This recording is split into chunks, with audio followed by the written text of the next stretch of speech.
Politik bobrok hambat pembangunan maritim.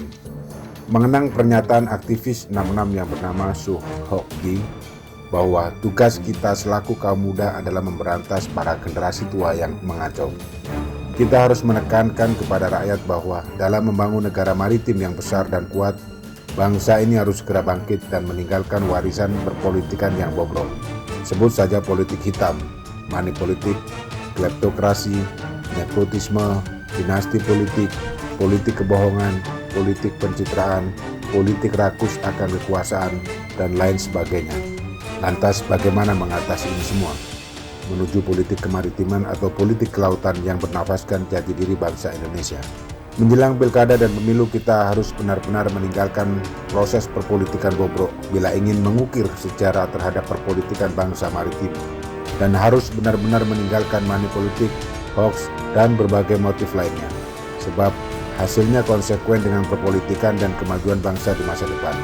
Konsep kerakyatan bagi Indonesia bukanlah dalam pengertian Marxisme atau sosialisme, kaum proletar, kaum bawah, marhaen, wong cilik, ataupun lapisan masyarakat yang terbentuk akibat kesenjangan dalam proses ekonomi ciptaan ilmuwan statistik, melainkan merupakan paham antropolitik, yaitu kekuatan rakyat bersatu dengan berbagai latar belakang ekonomi, sosial, agama, suku, golongan, etnis, sejarah, budaya yang bersumber dari peradaban luhur, khususnya peradaban maritim, dan lainnya dengan tekad mewujudkan cita-cita kemerdekaan bangsa, yakni membangun masyarakat Indonesia yang adil dan makmur.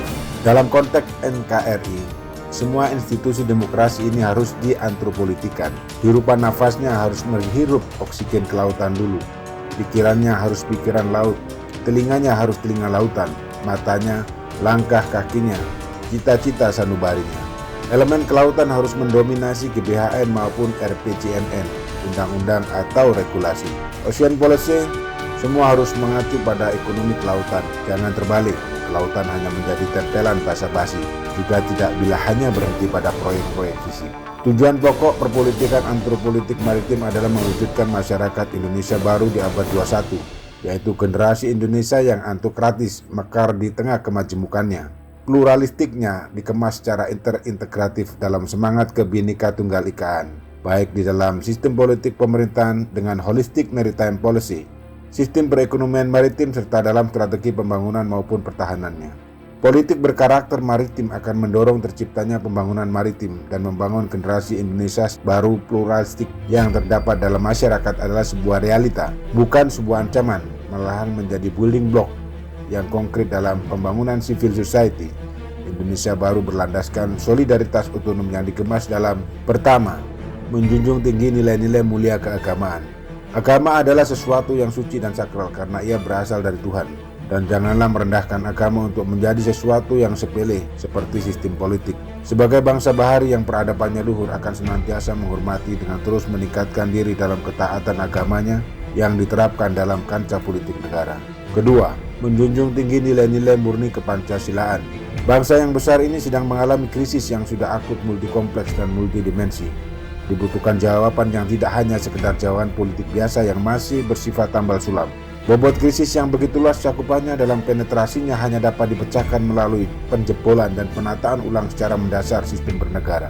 Kita butuh revolusi sosial dalam mewujudkan kehidupan bangsa yang merdeka, berdaulat, bersatu, adil, dan makmur. Mungkinkah revolusi tersebut adalah revolusi Pancasila? Ketika menjunjung tinggi nilai-nilai luhur keadatan, kebudayaan tidak hanya menjadi alat bagi kompetensi politik. Kebudayaan juga menjadi alat untuk mengungkapkan aspirasi dan pemikiran masyarakat terhadap pemerintah, sehingga tidak tertutup kemungkinan keanekaragaman budaya dapat dimanfaatkan sebagai ajal untuk memberikan tekanan terhadap penguasa yang sewenang-wenang.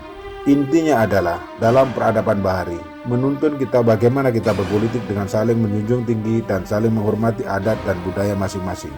Ketiga nilai dasar tersebut akan membawa pembangunan maritim sesuai dengan jati diri bangsa dan dengan mempertebal hubungan antar unsur ke dalam solidaritas yang otonom sebagai kesatuan kekuatan sosiopolitik dan sosioekonomi, dikemas dengan nilai-nilai murni kemanusiaan dengan unsur kualitatif demokrasi, akan merupakan quantum leap menuju pembangunan maritim Indonesia yang sempurna atau maritime supremacy. Masyarakat antokratis yang adil, yang sejahtera, yang tentram, dan yang rukun. Selanjutnya, Nafas Bahri harus menyusup kepada Ocean Policy dan Covenant atau kebijakan pengelolaan laut, menyusup kepada Ocean Plan dengan jelas, dan arsitektur kebijakan maritim meliputi doktrin maritim, strategi pertahanan maritim, strategi militer yang berbasis maritim, strategi keamanan maritim nasional, dan yang terakhir adalah kepemimpinan Ocean Leadership yang berwawasan global berdasarkan Pancasila dan Undang-Undang Dasar 1945. Semua gambaran di atas adalah syarat penting untuk mengembalikan kejayaan Bahari dengan cepat saat ini dan masa depan. Dan inilah jawaban untuk menemukan kembali Indonesia. Bila tidak, dua tugas kita selaku generasi milenials harus benar-benar dilakukan. Pertama, mendidik dan mengajari rakyat dengan pergerakan. Dan kedua, mendidik penguasa dengan perlawanan hingga sadar. Cara tersebut adalah cara terbaik sebagai awal dari perbaikan sekaligus akhir dari kebobrokan politik di NKRI. Apakah Indonesia akan menjadi mercusuar dunia? Bagaimana membangun kekuatan maritim di Indonesia tanpa meninggalkan jati diri bangsa Indonesia? Bagaimana membangun kekuatan maritim Indonesia dikaitkan dengan perkembangan lingkungan strategis abad 21? Silakan ikuti terus video Indonesia Maritime Channel. Silakan share sebagai wujud Anda memiliki sumbangsi terhadap penguatan Indonesia Maritime Community. Salam maritim.